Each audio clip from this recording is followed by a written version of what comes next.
the synapse has to do with communication, right?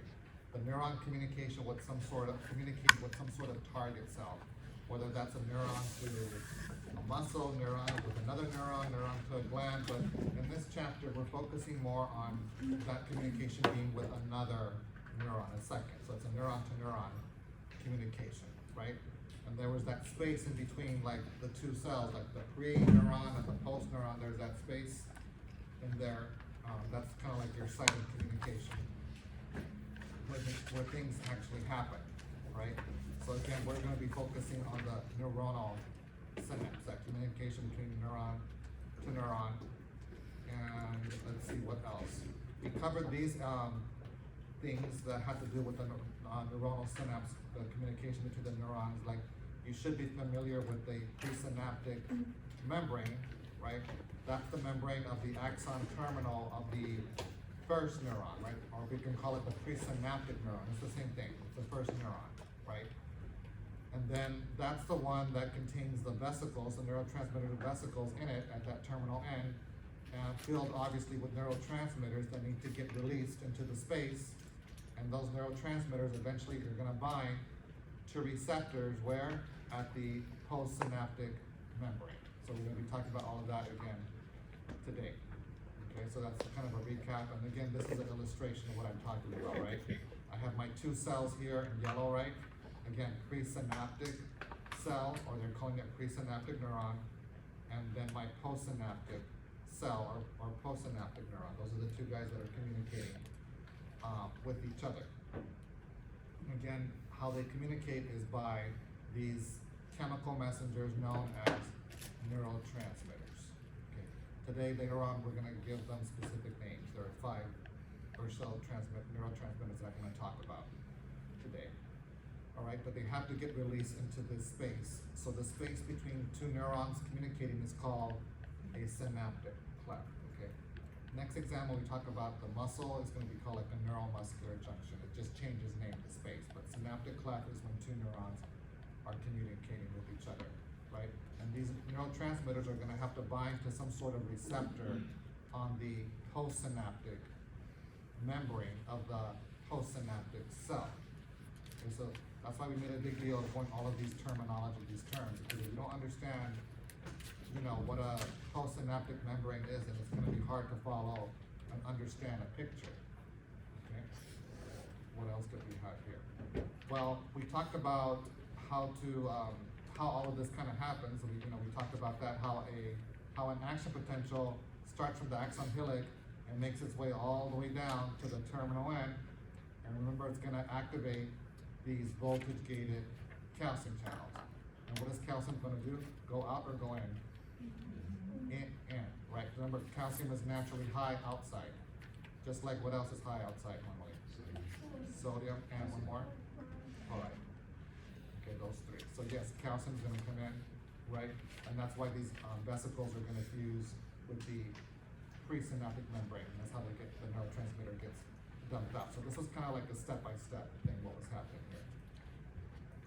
Right, and then we ended with that one, so I believe I'm right here now, right?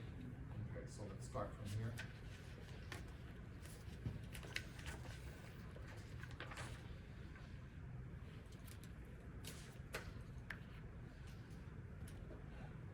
Okay, so we can classify neurons again by mode of communication, whether a neuron is going to be what we call an excitatory neuron versus an inhibitory neuron.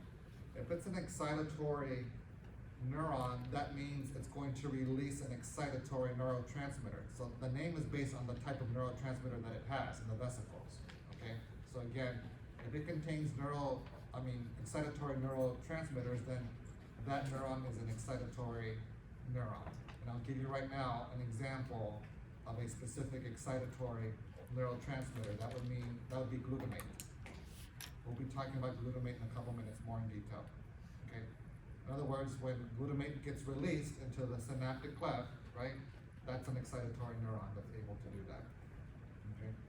And this glutamate is a chemical messenger. They're neurotransmitters, right? And this message is going to be to excite the postsynaptic cell. Okay. So again, do you get it? The first cell the first neuron releases the glutamate. The second cell picks up or is responding to the glutamate that binds to that receptor, right? So here, when we excite the postsynaptic cells, what's really happening here, you will generate or you will have these things that we call EPSPs, which I'll talk about more in a second. This is all big picture right now. So you'll have EPSPs, and when you have EPSPs, I'm going to go over this again in a minute. This is very likely to have an action potential now. Let's say second neuron. This is number 2. Second neuron, very likely. Like, does that spell like? Okay, whatever. Second neuron, very likely to have an action potential. Okay. Provided with one condition, if reaches threshold, right? Because remember we said that's the magic number, minus 55, which is threshold. Okay. Very likely to have an action potential if we reach threshold. Okay, that's what EPSPs lead to, is an action potential. Okay, it'll make more sense in a couple of slides. This is still all big picture. All right. The inhibitory neuron is called inhibitory neuron because that neuron, that first neuron, is going to release inhibitory neurotransmitters, and here's an example of one. It's called GABA. You don't need to know what GABA stands for, but it's called GABA aminobutyric acid, whatever. We just call it GABA. Okay. GABA is another type of neurotransmitter, but it's an inhibitory neurotransmitter. And this one for sure, if it's inhibitory, you know it's not going to have an action potential. Okay, so this is what happens. The second cell, the postsynaptic cell, is going to have an IPSP, the opposite. Okay, and this makes it so that second neuron will very unlikely have an action potential.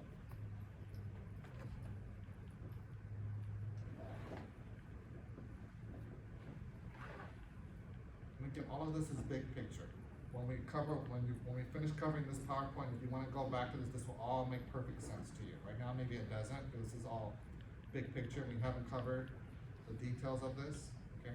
But again, we're talking about communication between like neuron number 1 and neuron number 2. The first one releases the neurotransmitter, either glutamate or GABA. The second neuron is the one that will either have EPSPs or IPSPs, depending on what type of neurotransmitter was released. Okay, so that's the big picture. So let's spend a couple slides talking about glutamate. You know, what's the big deal with glutamate? Why is it excitatory and all that stuff, and how it works.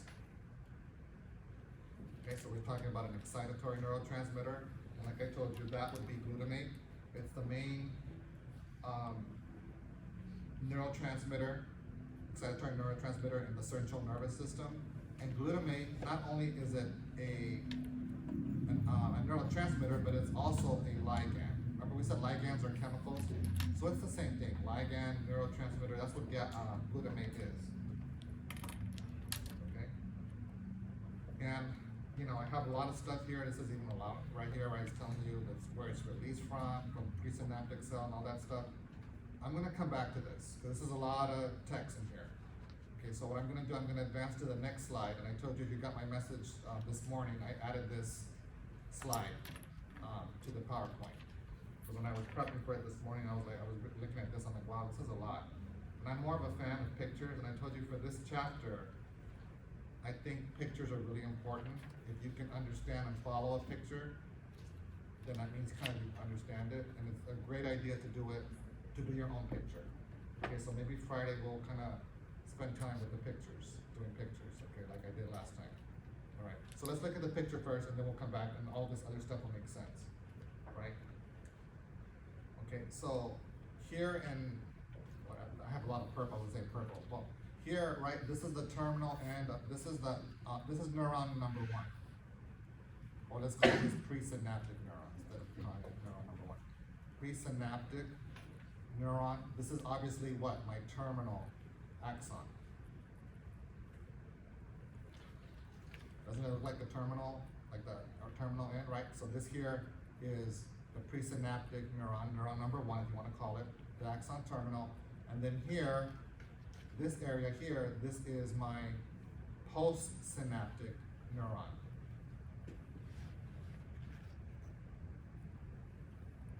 Postsynaptic neuron, or neuron number 2, whatever you want to call it.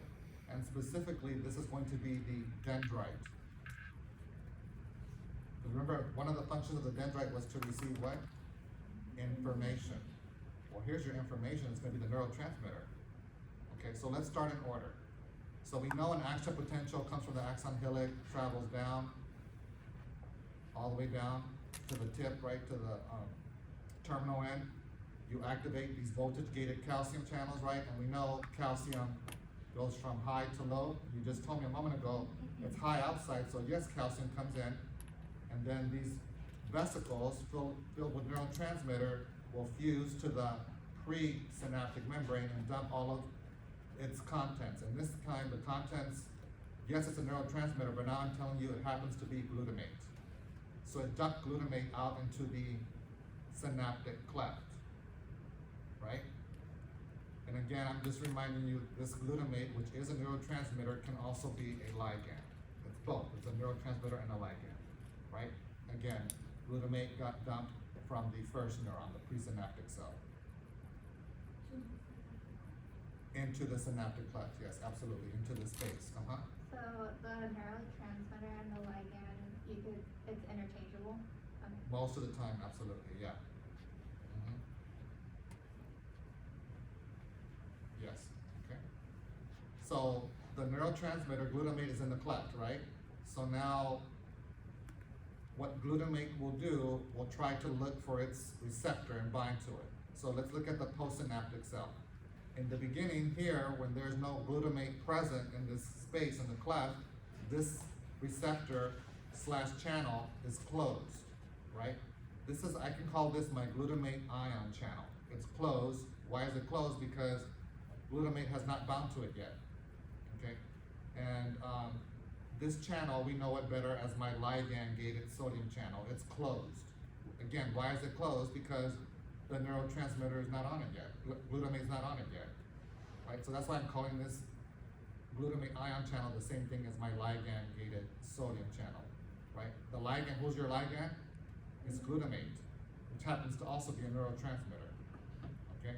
So now finally, glutamate binds here to the glutamate ion channel, and now the channel opens up, right? You see the glutamate on here, so it opens up, ions flow through it. If it's sodium, sodium has to go in. Why does sodium go in and not go out? Because you naturally have high sodium outside. All of this is outside, right? So yes, sodium goes in, making the inside more positive because it's a positive charge, which is a type of depolarization, but this is the first one. So this is the initial depolarization. This is not the rapid fast one, right? First of all, how do you know this is not the rapid fast one? Doesn't that one open at -55? And at -55, is that voltage gated or ligand gated? That's voltage. I just told you it's ligand gated that's opening, right? So this cannot be the rapid depolarization. This is the initial one. We haven't got to threshold yet. Okay? The message was barely received for the first time. That's why we're at the dendrite, because dendrites receive information. Here's your information in the glutamate. Sodium comes in, this is your initial depolarization. And this initial depolarization, now we're giving it a specific name. We've just been calling it initial depolarization. Now it's called EPSP, which stands for excitatory postsynaptic potential. I kind of like the name, it's very descriptive. The words postsynaptic tells me that this is taking place in the postsynaptic cell. Not the pre, but the post. That's why they named it postsynaptic. My postsynaptic cell is getting what? Inhibited or excited? Excited. Because glutamate is an excitatory, I just told you on the previous slide, it's an excitatory neurotransmitter / ligand. Okay, so we get these EPSPs. Okay, we're still not at threshold yet. That's the goal, to try to get enough EPSPs, add them all up, so you can get the threshold. So what we are used to seeing here from the graph, end of RMP, and then we had remember the ligand gated? We had this guy ligand gated sodium channel open up. Here it is. It opens up and then lets sodium come in, right? You get a depolarization, another EPSP, until you finally reach threshold, minus 55, right? And then here, we're done with the ligand gated. This is now voltage gated sodium channels that open.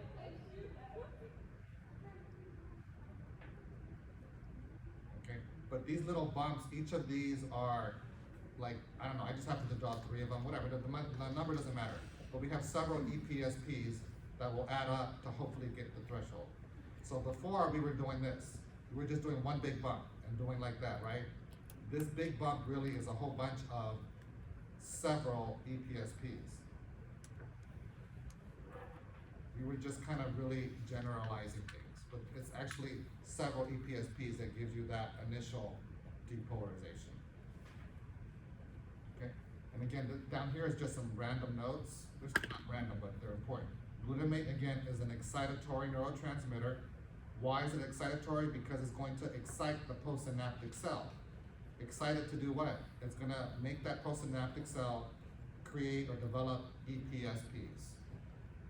Hopefully you have enough to get you closer to threshold, so yes, you can have an action potential. Okay?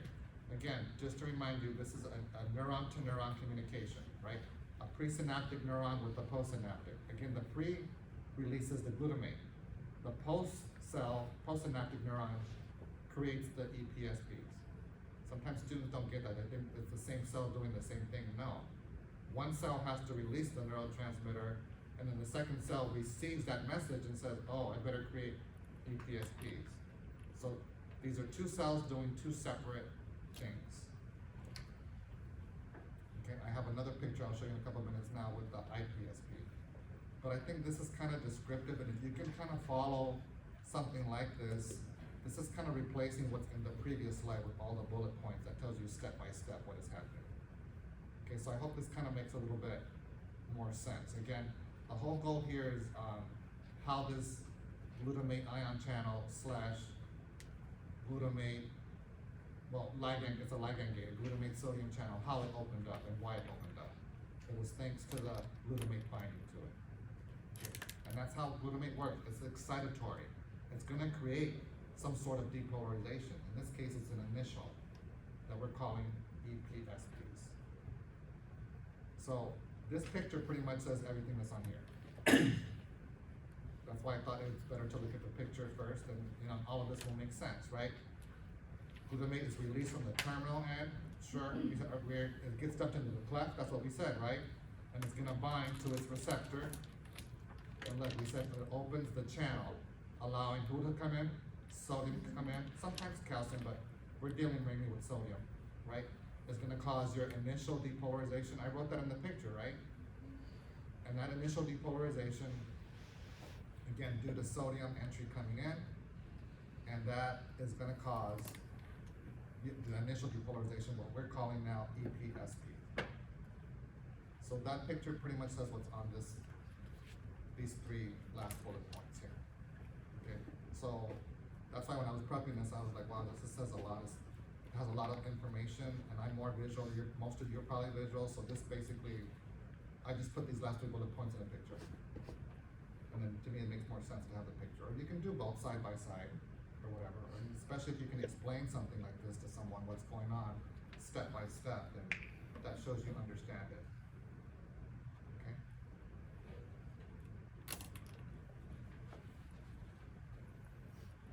And like I said here, these EPSPs will have, hopefully they'll make you more and more positive inside, enough to reach finally minus 55 threshold, right?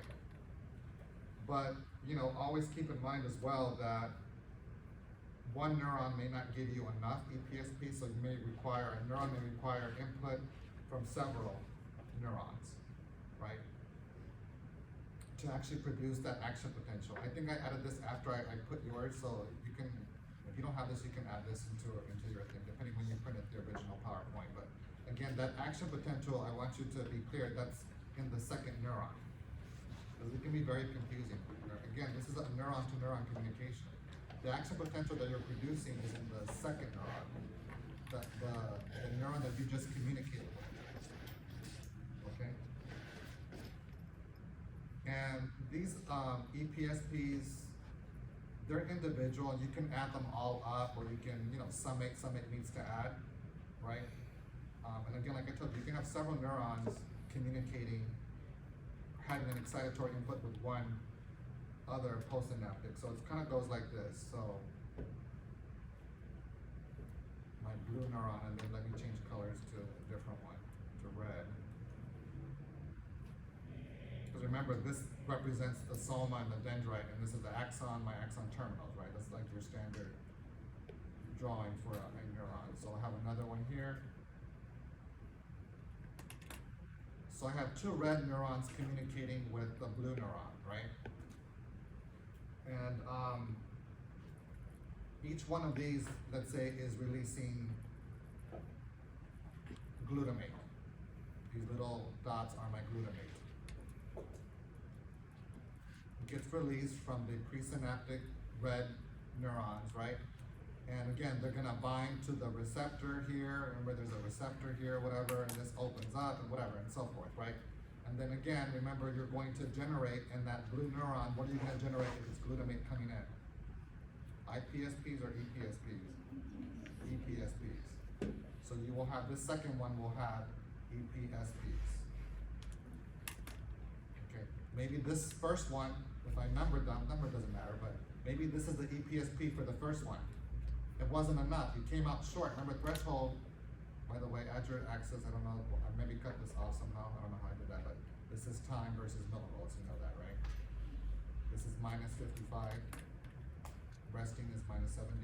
Anyhow, maybe the first red one only gave me this much depolarization, this at EPSP. It wasn't enough though, right? I didn't reach minus 55. Now with the addition of the second one, if you add the EPSPs both from 1 and 2, now the sum total is much higher EPSPs to I finally reach threshold. And I'm committed now to have an action potential, right? Who's gonna open up here at the end, at threshold? Not ligand gated, but voltage gated sodium channels open.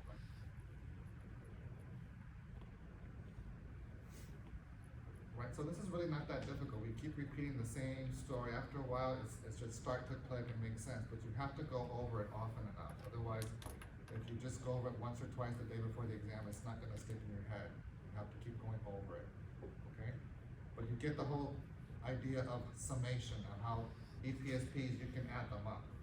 With one neuron, one red neuron, it wasn't enough, but now with two of them, you add all your EPSPs together, now you will reach probably, more than likely, threshold. Okay? But yeah, we were kind of simplifying things when we did just like that one bump like that. It's really a whole bunch of getting there. Okay? Right, and then we're gonna talk about the opposite in a moment. We're gonna talk about IPSPs. Okay, before we talk about IPSPs, any questions on the EPSPs, the excitatory? No? Okay. All right, so let's talk about this one real quick. This is not glutamate, this is now GABA, right? It's the main inhibitory neurotransmitter in the CNS. And I will put in parentheses here, this is for the adult brain. Later on, towards the end of this presentation, I'm gonna talk about the child, the developing brain, where things are gonna be a little bit different. The GABA won't be inhibitory. Actually, in children, GABA is excitatory. I'll tell you why later. But for now, let's just consider GABA as an inhibitory neurotransmitter. But it's only in adults, though. And again, just like glutamate was a ligand, GABA is also a ligand. Oh my God, a whole bunch of words here. What does this mean? Let's just jump to the picture and then we'll go back. And this will make now more sense. Very similar to the one I just showed you, but again, a very different neurotransmitter. So I'll skip this first part. You already know this is the presynaptic neuron. Over here is the postsynaptic neuron. And And you know why the neurotransmitter gets dumped into the synaptic cleft, right? So this is GABA, now that got set here, exocytose according to your lab exercises, your physio-X thing, they call it exocytosis or whatever. It gets dumped into the cleft here. And again, GABA is a neurotransmitter, and it also is gonna function as a ligand. It's looking for its receptor. Here, we have a closed GABA ion channel because GABA is not on it yet, right? Now GABA, the purple little dots on my GABA binds this channel, it's acting as a receptor too. This channel opens up. This time, it's not gonna let sodium come in, it lets chloride come in, okay? Because that's what GABA does, lets chloride in. Glutamate lets sodium in, right? And again, why is chloride coming in and not going out? Because naturally outside you have high chloride. And I told you, that's really important to remember, sodium, chloride, and calcium are high naturally outside. So of course this is gonna come in. This is a negative charge. So chloride is bringing in its negative charge, so we are not depolarizing, we're not going in a positive direction from resting membrane, we're going in the opposite direction, so we are actually hyperpolarizing. We're getting further and further away from RMP, from the resting. We're getting below -70. This hyperpolarization is called IPSP, inhibitory postsynaptic potential. Okay, remember, potentials are charges, so we're getting more and more negative.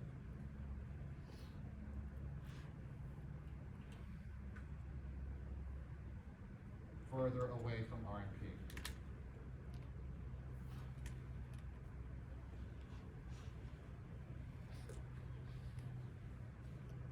Again, well, we just had lab, so it's nice that we had lab. Remember, this is not repolarization.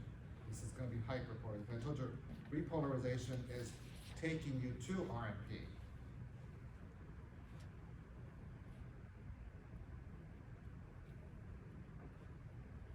This part here is repolarization, right? And if you follow the trend of how the action potential is going, and so forth, repolarization will take you back to this resting membrane potential. So this is not repolarization. This is taking you way down here, lower than -70. So this is repolarization. This is correct. I'm sorry, hyperpolarization. This is hyperpolarization. Okay, not repolarization. And you get EPSPs. You're getting further and further away from RMP. What's going to happen to action potential? Very likely or unlikely? Unlikely. Unlikely to get, I meant to say. Get, oh my God, this thing is tripping up. More than likely, I didn't mean to do that. Get AMP. This thing has a button, I have to hold this the right way. Okay, so just to summarize, again, GABA is an inhibitory neurotransmitter. It's going to inhibit the postsynaptic cell, its target cell. And when I think of inhibit, that means my second neuron is not going to have an action potential. That's why we call it inhibiting, right? And again, why does it inhibit, or how does it inhibit it? By creating these IPSPs, these hyperpolarizations, right? Further and further away from threshold, no action potential, right? So again, to remind you, my first cell, presynaptic neuron, released the GABA, but the second cell, the postsynaptic cell, created the IPSPs, right? So now we have one of these conditions where our graph looks kind of funny. It's like this, and then further and further away from, and this is the IPSP. We have several of them. And again, they're additive and all this other stuff, just like EPSPs. We can summate them and so forth. So hopefully this picture now explains all of this. Again, GABA gets released. Yes, we know that. It's going to bind to the GABA receptor, right? Once it binds, the receptor, the channel rather, it's going to open up. Chloride comes in, becomes more negative inside, leads to hyperpolarization. We talked about all that, right? Your ligand is GABA. Again, chloride is coming in. There's a lot of repeats, right? Here's just saying sometimes GABA causes the opening of potassium channels. Why is potassium, remember efflux inside, why is potassium leaving? and not coming in? High inside. It's naturally high inside. And again, do you understand, if you remove a lot of positive things from the inside, what charge is left behind? Negative. So it makes sense now we still have the hyperpolarizations going down still. Right, so it's the same effect. Whether you put something in that's negative or remove something that's positive, it's still gonna get negative, more and more negative inside, the more this thing keeps happening. Okay, and we call these hyperpolarizations IPSPs.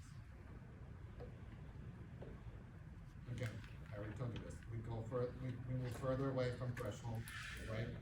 It makes it very unlikely. I think I added this after I printed you printed yours possibly. Again, the second neuron is the one that has no action potential, right?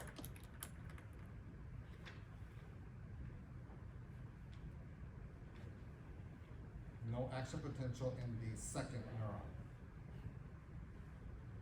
This is what I want you to understand in case I didn't make it so clear. If there is no action potential in the second neuron, is that second neuron going to release a neurotransmitter? No, it's not. Again, because again, do you see what's happening here? This is the first neuron communicating with the second neuron, right? If I have an action potential going down here, then this is going to release its neurotransmitter. I don't care what it is, GABA, glutamate, whatever. It's going to release it, right? And let's say it's, well, actually it doesn't matter. If this is glutamate, and this is glutamate here that got released, then is this cell going to eventually have an action potential if we have enough EPSPs? Yes, you'll get an action potential, travels down here, and then this will release its neurotransmitter. And this neurotransmitter, we don't know. It could be glutamate or GABA. All I know is that that second neuron was excited or got excited because of the glutamate that it received, the message it received, and the message was dump all of your neurotransmitters out. And it could be either glutamate, GABA, who knows? Okay? What if this would have been GABA? Are you going to excite this neuron? No. Is this neuron going to release the neurotransmitters? No. I meant to have separate slides on this. I remember this morning because I had a lot of good questions this morning about all this stuff, but I probably won't necessarily test you on it, although it's fair game. But again, do you understand? This is a neuron-to-neuron communication. If the first neuron is releasing an excitatory neurotransmitter like glutamate, then glutamate, this second neuron the glutamate from the first neuron will excite the second neuron, and this will release whatever it is. Okay, and if it's GABA, it's not gonna release, the second neurotransmitter is not gonna release its neurotransmitter. The second neuron is not gonna release its neurotransmitters because it did not get excited. It was inhibited. It was GABA. So we'll just stay as it is. It won't release anything. It won't do anything. It can't release its neurotransmitters. And if this, again, because this is like a chain of events. This is like another target. What if my target here was now let's call this a skeletal muscle or whatever muscle, right? And if, let's say this one held glutamate potentially to excite the skeletal muscle to contract, but if the previous the previous neuron released GABA, will this skeletal muscle ever contract? No. Those are all good questions to ask, but I probably won't because I didn't explain this to the other group. Right? I just remembered afterwards. Okay, but this is how these things work. You have to look at the neurotransmitter that got released. Okay, because and then I mean this can get more and more complicated. I think I have it coming up because yeah, I think I talked about it a little bit. Where is it? It's later on coming up. Because again, like I told you, you can have several neurons communicating with one neuron, right? And each of these three neurons here on the outside, they can dump out different types of neurotransmitter. Maybe this first one releases glutamate, second one releases GABA, the third one releases glutamate again. So actually this second neuron, the one that's receiving the information, it actually has receptors for both glutamate and GABA. It can have for both, and it's kind of basically whoever wins here, the majority. So yeah, the receptors for a neuron can be multiple type. It can be glutamate or GABA, mixture of receptors. However, the neurotransmitter that gets released has to be only one. You cannot have a mixture. It's not gonna release GABA and glutamate, it can only release one. But the receptors that it has can be different type of receptors. Okay? Again, IPSPs can be additive as well. Here in this picture, it's not the greatest picture, but it'll do. It'll do. I just have to make some little edits here. So again, this is my presynaptic neuron. Both of these, right? And I know it's my terminal, right? And again, this is an excitatory. I know this is an excitatory neuron because it releases glutamate, right? And again, remember it causes sodium to enter, so this should be big sodium out here and little sodium inside. And this is gonna cause what? Or create what? What the sodium coming in? EPSPs, which they told you up here. I don't know why they put it up here. Take this out because this is confusing. Excitatory synapse, you know, whatever. The EPSPs get created here, right? And then this value should not be minus 30, right? This should be the minus 70.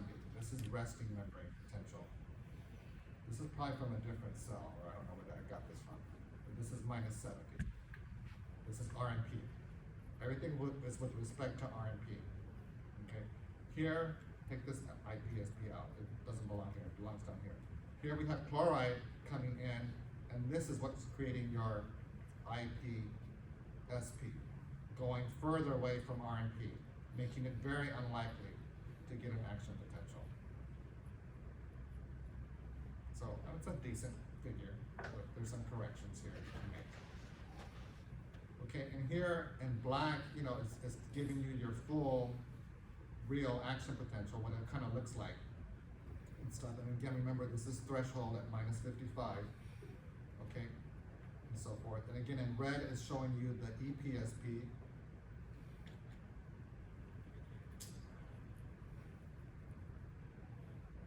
And then in blue, this is your IPSP, right? Taking you further away from RMP.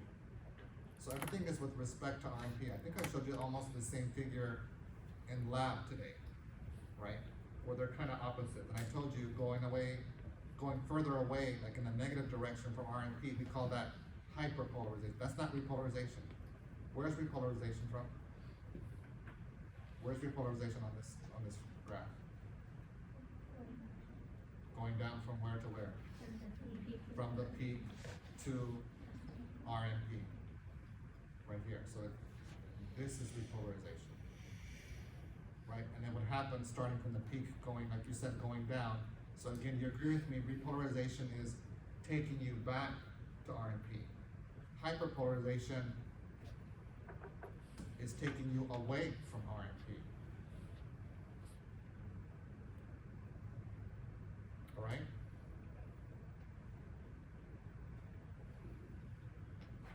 Some more information about EPSPs and IPSPs before we kind of sort of move on to something a little bit different.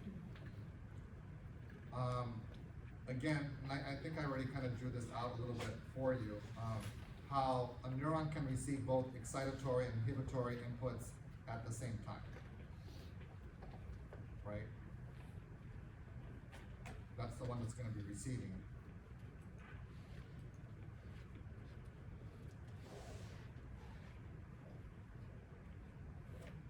So to keep up with the same color here, I guess red are IPSPs, right?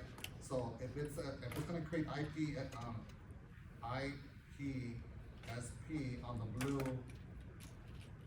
neuron, what neurotransmitter was released from the red one? Very good, GABA. So this is GABA.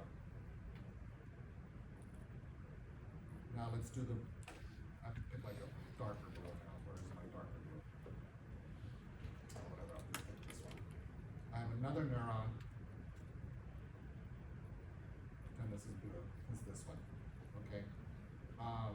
This other neuron is creating now instead EPSPs on the light blue one. If it's creating EPSP, what was released here? Glutamate.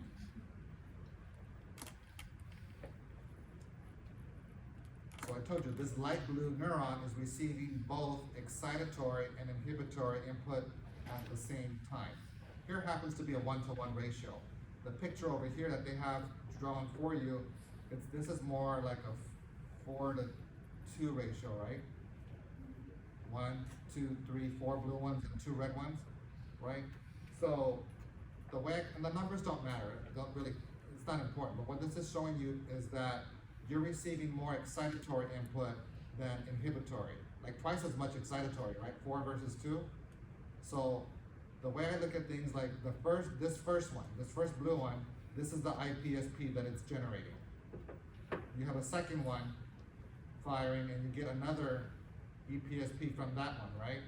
And then you had the ISPs from this inhibitory, so now it's going down and so forth, because there should be 4 blue ones and then 2 red ones, right?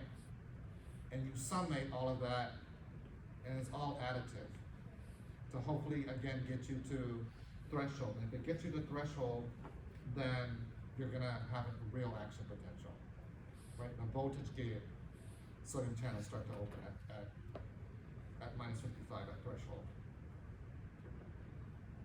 Okay, but yeah, you can have input from several neurons onto this second, or whatever, the light blue neuron, right? Yes. So at the graph, -10 would be on the y-axis would be -55. Oh, yeah, I'm sorry. Thank you for pointing that out. This is minus 55. Yeah, I don't know where I get these from, but I don't know why but they're even showing you a neuron. I don't know why they're doing that, because minus 55 should be the threshold.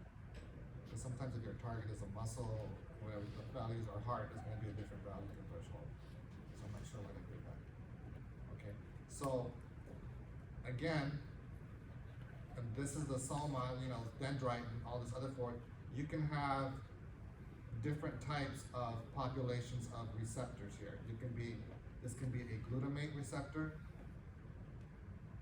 Can I just put R? You remember this is receptor, glutamate receptor, or it can be a GABA receptor. You have mixed receptor types on the dendrite.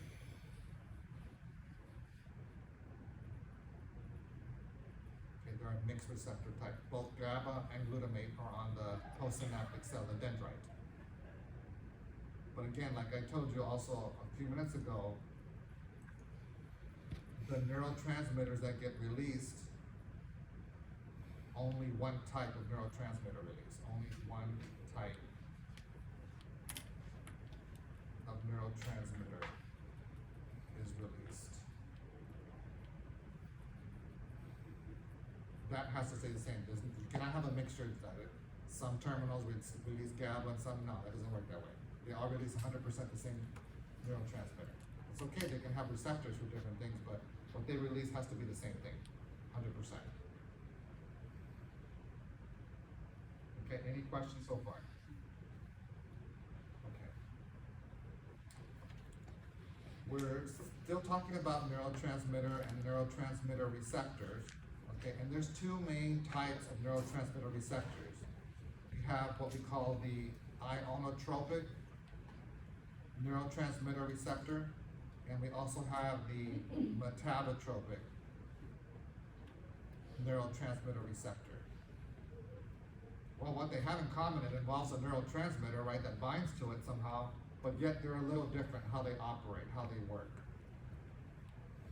The ionotropic neurotransmitter receptor has a dual function. It works as, first of all, number one, it works as a receptor, and second, it works as a channel.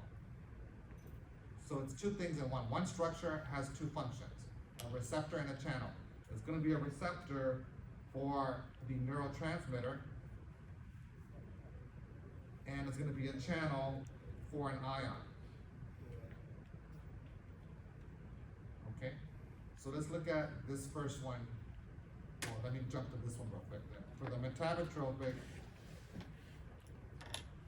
works as a receptor only.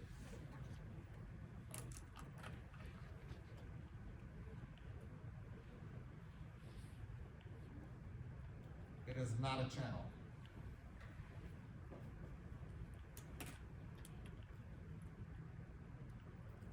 A channel is involved though.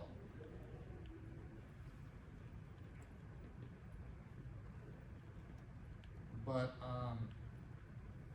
it's a separate channel. It's further down somewhere else. But it's a separate channel.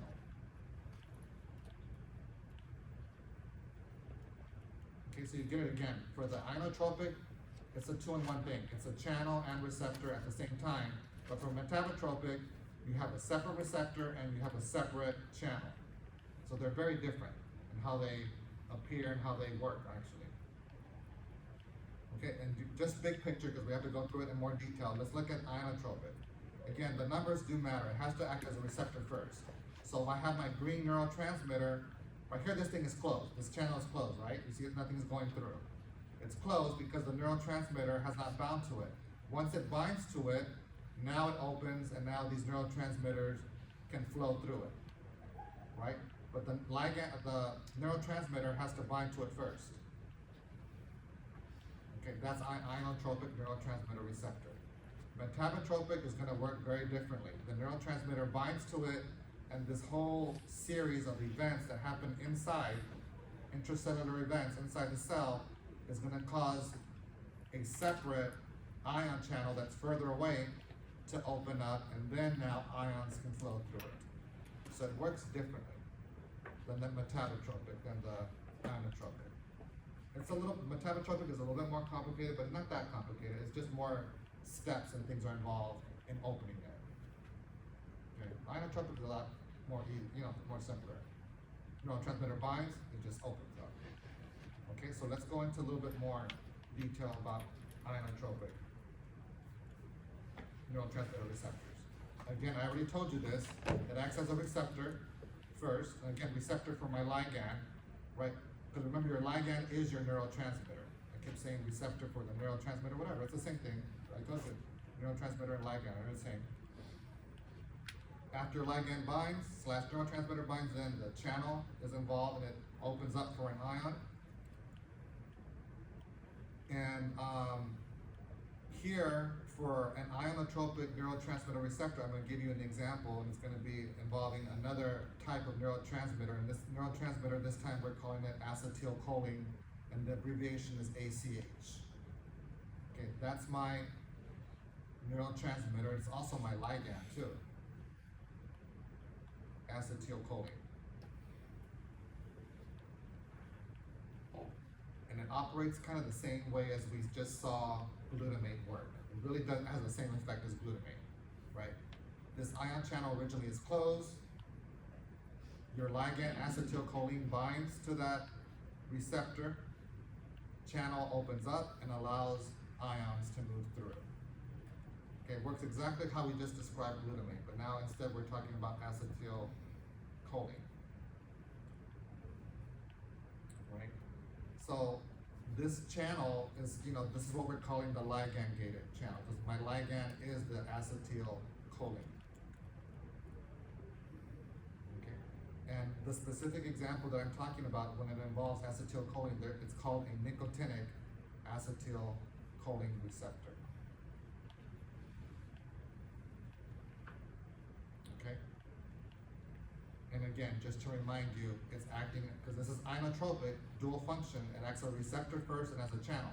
It's a receptor specifically now for acetylcholine. I kept saying it's a receptor for the neurotransmitter. Well, now let's give it a name. It's this nicotinic acetylcholine receptor. It's a receptor for acetylcholine and a channel for sodium. So this is going to lead to what? Depolarization or hyperpolarization if sodium is coming in? Making it positive inside, depolarization. Okay. Sometimes it lets other things go through, but for the most part, nicotinic acetylcholine receptors let sodium come in. Okay. The interesting thing about acetylcholine, you need actually this time 2 of them to bind. Glutamate didn't need that. Glutamate as long as you had 1. But this one requires 2 acetylcholines to bind.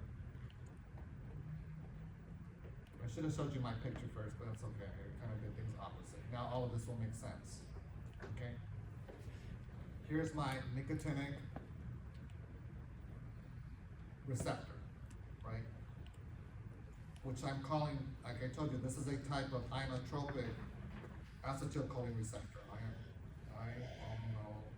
Inotropic acetylcholine receptor. This R means receptor. And I told you, if it's inotropic, it has a dual function, right? It has to act first as a receptor, and it's acting as an acetylcholine receptor. And then second, it's acting as a sodium ion channel, right? Acetylcholine receptor and as a sodium ion channel. Okay. This ligand-gated channel, right, my acetylcholine receptor, it's closed. Because, why is it closed? Because acetylcholine hasn't bound to it yet, right? You see it's closed, and again, it's on the dendrite of my postsynaptic cell or membrane. Now the green acetylcholine comes in, binds to it, and then you need two of them. It'll come in to bind to it, and now it opens up to let sodium in. Okay? Causing your initial depolarization. Those are your EPSPs. So, two things that we know already today can cause EPSPs: glutamate and acetylcholine. That'd make a nice multiple choice question, like which of the following neurotransmitters lead to the creation of EPSPs? A, glutamate; B, acetylcholine; C, GABA; D, two of the options are, or whatever, all of the above, or something like that. No, I have to have, because it's two, the answer is two of them. I have to have the two of the above are correct. That has to be the answer, right? Something like that. Okay, so again, it has the same effect as acetylcholine did, leading to the influx of sodium. I have a question for you. We were talking about acetylcholine binding here, right? Where did the acetylcholine come from? It's not a trick question. Where did it come from? From the presynaptic neuron, right? It works the same way. It was probably in vesicles. The voltage-gated calcium channel had to be activated to let calcium in, and it basically gets dumped into the synaptic cleft again. So this is actually we don't even waste our time, but this is kind of operates more or less in the same way that glutamate. Because look, we have EPSPs again. It's the same story all over again. These are just different receptors. Okay, for glutamate bound to my receptor and then opened up a channel. So I have a question for you. Is the glutamate receptor also an ionotropic receptor? Yes, it is. I just never called it that because we hadn't talked about ionotropic, but yeah, that glutamate receptor is also an ionotropic receptor. It's a dual function. It's a receptor for glutamate and a channel for sodium. Here, it's the same thing. It's a receptor for acetylcholine this time, and also a channel for sodium. So they're both the same. It's just the neurotransmitter is different. One is glutamate, one is acetylcholine. Right? You're probably wondering, well, how do what determines what type of channel it is? It depends on the tissue we're talking about. Later on, I think the acetylcholine is on skeletal muscle. It just depends who your target is, and things like that, okay? But you're with me, we get EPSPs. I told you need two acetylcholines, and it's letting sodium in, right? Sodium influx, you already know this is gonna cause the initial depolarization, and that's gonna get you EPSPs. Hopefully you have enough of them to reach threshold to get you an action potential, right? And here are I know it's small, but here are my EPSPs, okay? Does this make sense? It's pretty much the same thing as the glutamate receptor. But this is your nicotinic acetylcholine receptor. So now hopefully all of this that I went over makes sense as well. I like my picture better. This is your blood picture, whatever, big deal, no big deal. This is the same thing, right?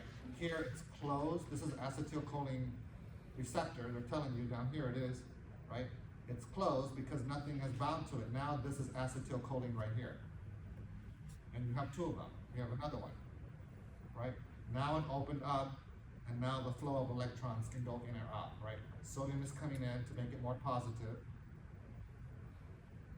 leading to the development of what? EPSPs. by making it more positive, right? This is pretty much what I just went through on the previous slide, or the picture that I had. Any questions on ionotropic before we go to metabotropic? No? Okay. I told you metabotropic is a little different. This is not a dual function. There's a separate receptor and a separate ion channel. Okay? But metabotropic really just operates only as a receptor. Okay? It's not a channel. Let's skip this and I'm gonna come back. So I want to look at my picture. Not my picture, this is their picture. Okay. This was a decent picture here, so that's why I kept it. This is the postsynaptic cell. Okay, this is the membrane of my postsynaptic cell. Or postsynaptic neuron. Let's look at the key players first. Things that are embedded in the cell membrane of this dendrite, of this postsynaptic neuron, right? You have a receptor for now another neurotransmitter, which is, and this is another neurotransmitter slash ligand called norepinephrine. So there's a receptor for norepinephrine. Can I put norepi? Will you remember norepi? This is a receptor for norepinephrine, the green one. There is an enzyme further along as well called adenylyl cyclase. That's important. And then you have a separate ion channel further away. Still, all three of these players, right, the green, the orange, and the red, all of these are all embedded in the cell membrane of the dendrite, of the postsynaptic cell. My receptor for norepinephrine, my enzyme adenylyl cyclase, and my ion channel. Okay. This receptor for norepinephrine is bound or linked to a G protein, which you see down there, G protein. This thing here. It's coupled. Coupled means linked. Okay. And the inside, bound to the G protein inside. This is an intracellular thing. Okay. This G protein is either inactive or active. Okay. The way you activate G protein is by having the norepinephrine bind to its receptor. So norepinephrine comes in here, binds, G protein gets activated. Once G protein is activated, the components of G protein, because I should have told you G protein consists of 3 subunits. Alpha, beta, and gamma. This means gamma. Whatever, that's not important. 3 subunits. Once G protein gets activated, actually these components, these subunits break up. They dissociate. And we just really are going to focus on the alpha subunit. Alpha subunit travels inside the cell membrane and binds to the adenylyl cyclase. And again, you have to understand, we've talked about this in the last exam, enzymes exist in either the inactive form or the active form. Adenylyl cyclase will be inactive unless alpha subunit binds to it. Once alpha subunit binds to adenylyl cyclase, this becomes active. And now it catalyzes the reaction ATP to cyclic AMP, or they call it CAMP. So ATP goes to cyclic AMP or CAMP with the enzyme adenylate cyclase. Only if it's bound to what? The alpha subunit. This is alpha. This is now active. Because if it's inactive, this reaction is not going to happen. You will never get CAMP. Cyclic AMP won't happen. You have to activate this enzyme. How do you activate it? By alpha subunit. You get it? I can work backwards again. How do I get cyclic AMP? It came from ATP through this enzyme, the active adenylyl cyclase.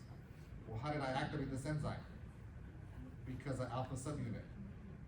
How did the alpha subunit get here? Because G protein got dissociated. Why did G protein dissociate? Because norepinephrine bound to its receptor. So if you can go through things backwards, that kind of helps you understand the things better, or it shows that you know it. If you can work your way backwards, then you know it. And if it makes sense to you, obviously. Okay. But you can go forward and backwards, whatever, and we'll do it again, because we're not done with this story yet. Once you have cyclic AMPs, it's CAMP, cyclic AMP. This activates another enzyme called protein kinase, because again, you have to understand, enzymes exist in two types, the inactive enzyme and then the active. Something has to activate it to be an active enzyme. Just like what activated cyclic, adenylyl cyclase? The alpha subunit bound to it. What activates protein kinase? CAMP. Now you have an active protein kinase. From the last unit, what do kinases do? Add phosphate groups. And here it is. It added a phosphate group to my ion channel. And only then will the channel open. This channel has to be phosphorylated if you want it to open. If you remove this phosphate, this will close. It has to get phosphorylated in order for it to open. Now things can go through it. If sodium goes through it, hypothetically speaking, sodium goes through it, then you get depolarization. EPSPs. Okay, let's work backwards. This channel opens, ions flow through if it is what? Phosphorylated. Who added the phosphate to it? Protein kinase, the active one. How did this protein kinase get active? Because CAMP was made. How did CAMP get made? Because this enzyme made that possible, adenylyl cyclase. It took ATP and converted it to CAMP. Well, how did this enzyme get activated? Because alpha subunit bound to it. Where did this alpha subunit come from?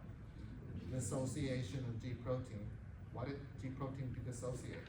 Because it's active, because the norepinephrine bound to it. It really is not that bad. If you can kind of even draw this on your own, maybe Friday we can work on that, but you know, it's not a bad picture actually. That's why I didn't draw my own. This is pretty good. Okay. It can be rearranged differently and stuff like that, but as long as it conveys the same message, then that's fine. Okay, and it really is not that bad. It's just a couple of, someone this morning like, oh my God, we have to know all that. It's only like 2 enzymes. It's really not that much. I'm like, well, wait till you get to muscle and stuff, because we're gonna, or even the hormones, the next chapter, because it involves a different intracellular series of events, kind of the same thing, where one thing turns something on, and then that other thing gets turned on by the thing that was made previously. It's like a cascade of events, right?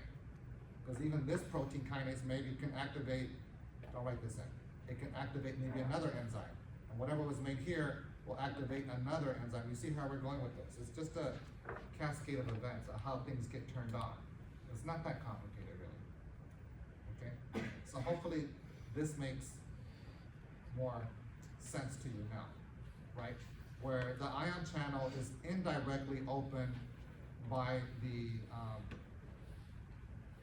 neurotransmitter, my ligand, like like norepinephrine. So remember, it's not, norepinephrine is not directly opening this channel. You agree with me? It's actually protein kinase that opened it, because it phosphorylated it, but it's related still to the norepinephrine. That's why I said we're indirectly opening the channel.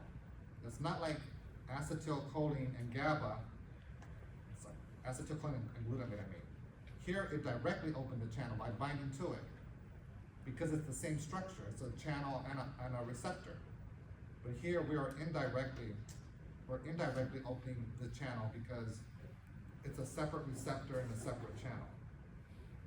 Okay, and we did that by this whole series of intracellular events that we call like a signal transduction pathway. These are all pathways. And there's like a signal, one activates something else, like I told you, that activates something else and forward. Okay. Anytime you're dealing with intracellular events like the signal transduction pathway, it involves G protein coupled receptors. Okay. That norepinephrine receptor is coupled. Remember, you saw it. It's coupled, it's linked. This whole thing in black, these hash lines, this is your G protein. Okay? And that's how the metabotropic receptors work. They involve G protein linked to this receptor. Okay, and again, it's the adrenergic norepinephrine receptor that works that way. It's a receptor for who? Norepinephrine, right? Which again, the receptor is bound by the G protein. Okay. What do I have on this one? Oh, this is continuation of the story. Remember, G protein has 3 subunits, right? And again, norepinephrine has to bind to it to activate G protein, and it's gonna want to dissociate into its three parts, but we really care about the alpha subunit. Alpha subunit binds to this enzyme to activate it. And remember, this is now gonna give you what? It's gonna take ATP and give you cyclic AMP, CAMP. I always remember because it's adenylate cyclase. This C in cyclase is this C, cyclic AMP. It's not that difficult if you match the words together, right? And then you know CAMP is gonna activate who? Protein kinase. Oh my God, kinase, the active one, obviously. Active, and we had the inactive over here. So see, I'm rewriting it a different way. They did it kind of backwards, but you know, you can make this your own. Make it nice and neat. Right, we just said that CAMP activates protein kinase, PK, and kinase, it phosphorylates the channel, and now it will open up. Okay, pretty straightforward. It's not that difficult, really. Any questions about the metabotropic?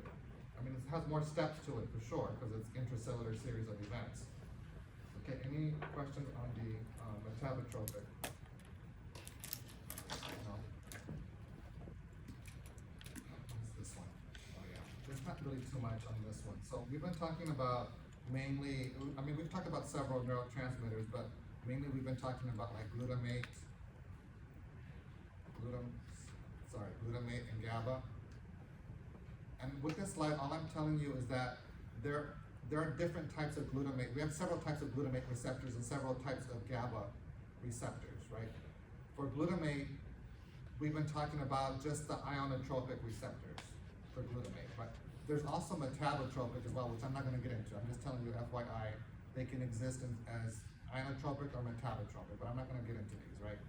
And you don't really have to know these specific ones. Here, if you were curious, the ionotropic glutamate receptors are NMDA receptors, AMPA, and this kinase. I don't know if we're gonna talk about them later, I'm trying to think. And muscle maybe, I don't know, whatever. But for now, you don't need to know this, okay? You don't worry about their AMPA or NMDA or whatever, it's fine, okay? And glutamate can also have several types of metabotropic glutamate receptors. You know, that's not important either. Again, GABA, we've only been talking about GABA as a ionotropic receptor, but there's also metabotropic ones, right?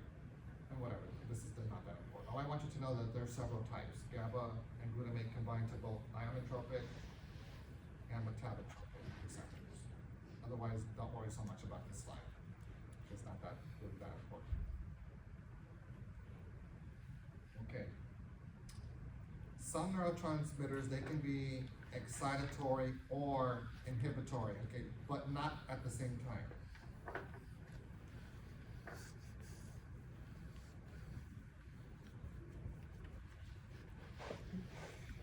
That's why I said or.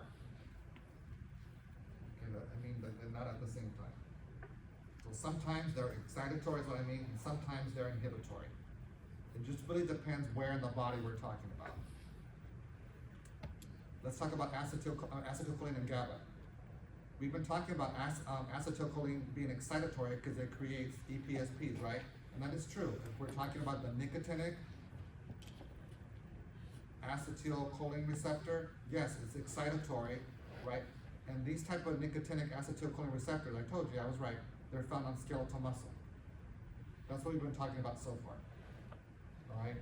But if my target cell is not on the skeletal muscle, it's more like on smooth muscle, then it's not going to be excitatory neurotransmitter. In fact, now this time it's going to act as an inhibitory neurotransmitter if it binds to a different type of acetylcholine receptor, which is the muscarinic. We'll talk about muscarinic during exam 3 when we talk about the muscle, skeletal muscle. Okay, but right now we're talking about, we were focusing on the nicotinic one. If it binds to nicotinic, it's acting as an excitatory. And will get you what? EPSPs. These EPSPs are made. Over here, it's not going to get you GABA. I mean, acetylcholine will not get you EPSPs. It will get you IPSPs. if it's on smooth muscle. It's all about the location. Same thing for GABA. I told you GABA is an inhibitory, right?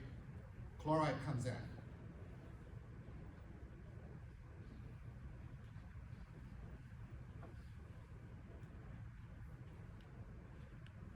Chloride comes in and we end up getting IPSPs. This is, I told you, this is only in the adult brain though. In children, developing brain, it's gonna have not an inhibitory effect, but an excitatory effect. So in children, it's gonna look different. In children, inside their neurons, they have actually a high chloride inside and low outside. So then naturally, chloride will do what? Go out, taking its negative charge with it, so inside is gonna be what? Negative or positive? It keeps removing all of these negatives. Positive, so therefore, excitatory, right? You get it? Because yeah, it's reversed, the gradient is reversed in the developing immature brain. And that's what lead to depolarization instead. So again, this is just to show you these neurotransmitters, some of them can be both excitatory and inhibitory. Okay.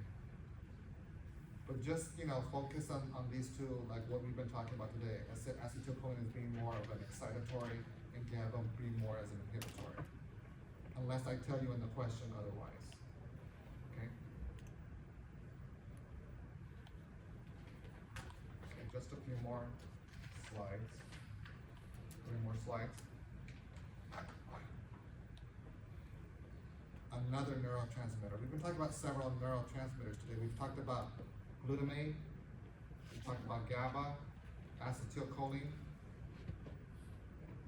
and nitrous oxide. Why am I missing one? I thought there was 5. Oh, norepinephrine. Okay, I remember. So we were talking about glutamate, GABA, norepinephrine, acetylcholine, and now we're talking about nitric oxide. So like about 5 of them we've been talking about today. Nitrous oxide is interesting because it is a neurotransmitter, but it's also a gas. Okay, it's a gas that sometimes some neurons produce, right? Some sort of a gas. So here's my pre-synaptic cell, my postsynaptic, right? Or neuron.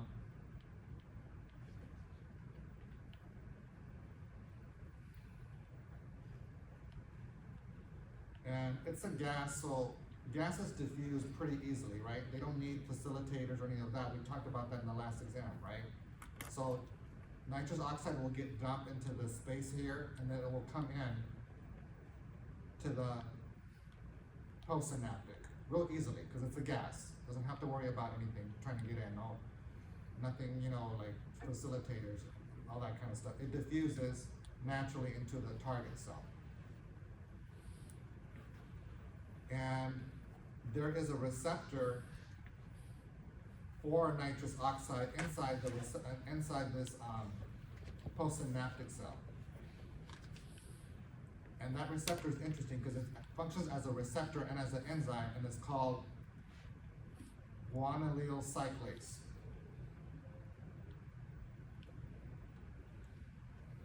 So guanylyl cyclase is already found in the postsynaptic cell. It's a receptor and an enzyme. So nitrous oxide will bind to it. So I'll go back to red real quick. Nitrous oxide will bind to it. Now my little dot is nitrous oxide. It binds to it. This enzyme gets activated.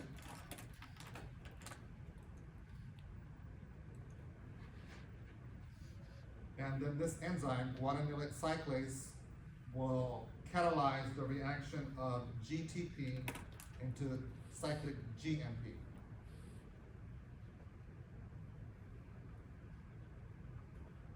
Cyclic GMP will activate protein kinase G, the active form. So can I just put PK protein kinase G, the active one? It converts the inactive to the active. So I'll put over here PKG inactive. This active protein kinase G will give you smooth muscle relaxation.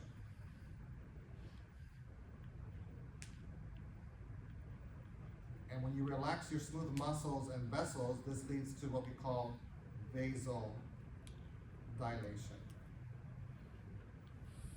You see, this is kind of like a whole cascade. It reminds me of the intracellular events that would happen with the metabotropic, right, with the G protein, although we're not talking about G protein here though.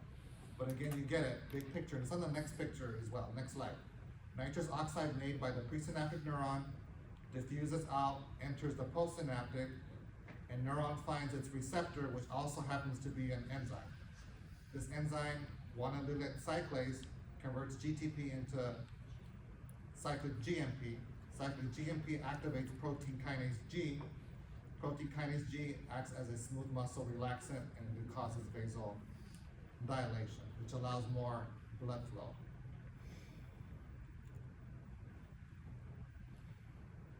Increases blood flow.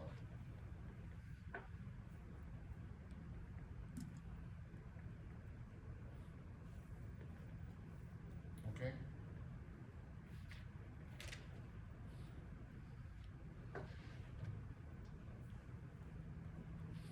Let me see if there's anything I left out. Let me see. Cyclic GMP I put here. Okay.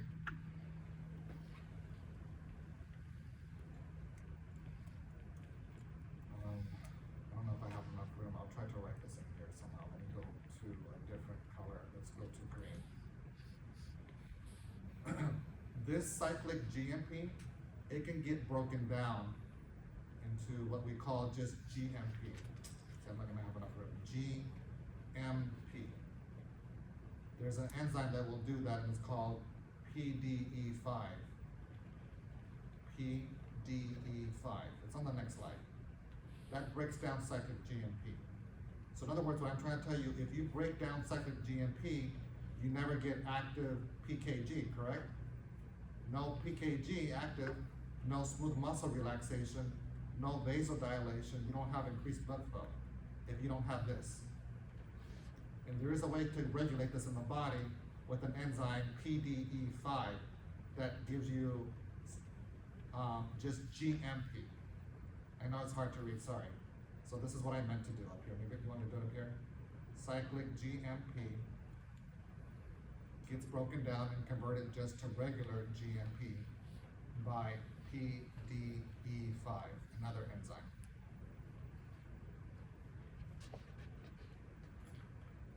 Okay? Which is basically what I'm telling you with all of this stuff, right? That the adenine cyclase gives you, that's what gives you the cyclic GMP, which I already have here for you. And cyclic GMP activates PKG. Okay, all of this is already here, what I wrote for you. Okay? And this is the same thing. I like mine a little bit better. They wrote theirs a different, it says the same thing. It's all up to you. That's why I like to rewrite things. Okay, but I just thought it was a cool picture. Again, this is your, all of this here is, not your pre, this is your postsynaptic neuron. Right? The pre was up here, right? This is like the space, the cleft. Now it goes in, don't forget about the S, who cares? Activates guanylyl cyclase, which converts GTP into cyclic GMP. Cyclic GMP actually activates, this is the active PKG, which will cause smooth muscle relaxation or vasodilation. Right? And again, like I told you, cyclic GMP gets broken down by PDE5. It's right here. Phosphodiesterase. You don't have to know what it is. PDE5 is fine. But it stands for phosphodiesterase 5. There's different types, I guess. And that breaks down cyclic GMP back to GMP.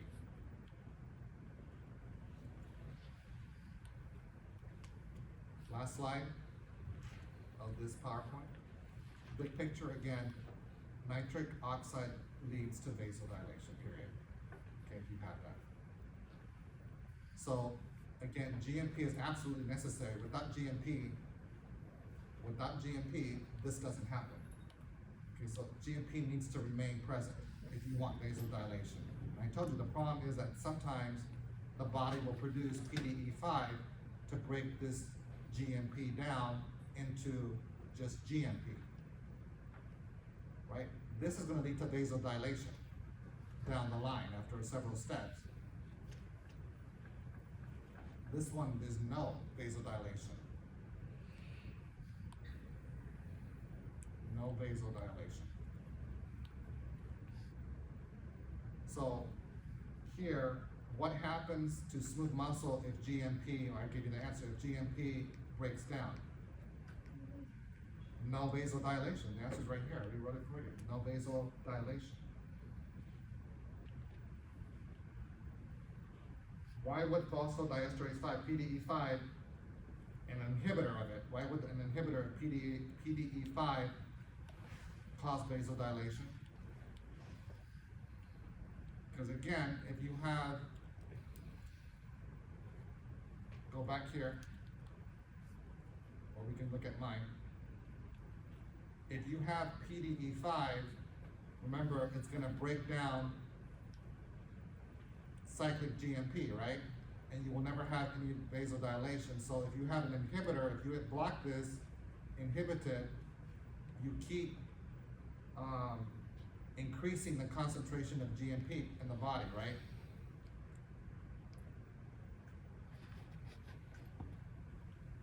So you increase, or whatever, preserve, maintain, whatever, the concentration of cyclic GMP if you use an inhibitor. In other words, you never break it down, it remains there. So if it remains there, where is it? It's not like a record. If it remains there, you end up in a constant state of smooth muscle relaxation, a constant state of vasodilation, right? A constant state of blood flow. The most important question, do you know of any famous drugs out there that are PDE5 inhibitors? I'm sure you've heard of them. Cialis, Viagra, Levitra, those are all PDE5 inhibitors. These promote erection, and erection is caused by a blood flow, okay? So how do these explain these PDE5, if they're PDE5 inhibitors, how do they contribute to erection, to blood flow, increased blood flow? Because I told you these inhibit PDE5, right? And again, if you inhibit PDE5, then that's great because you keep cyclic GMP present, and that's gonna lead to all of this in purple, vasodilation and blood flow. Because eventually, I mean, we all make cyclic GMP, right? But it gets broken down eventually. If this gets broken down, you decrease blood flow, you will not have an erection, all right? So these drugs, make sure you have plenty of GMP present. So all of this happens continuously. You get it, how it works, how the drug works? Okay, that was the end of this PowerPoint. So we will do endocrinology next week.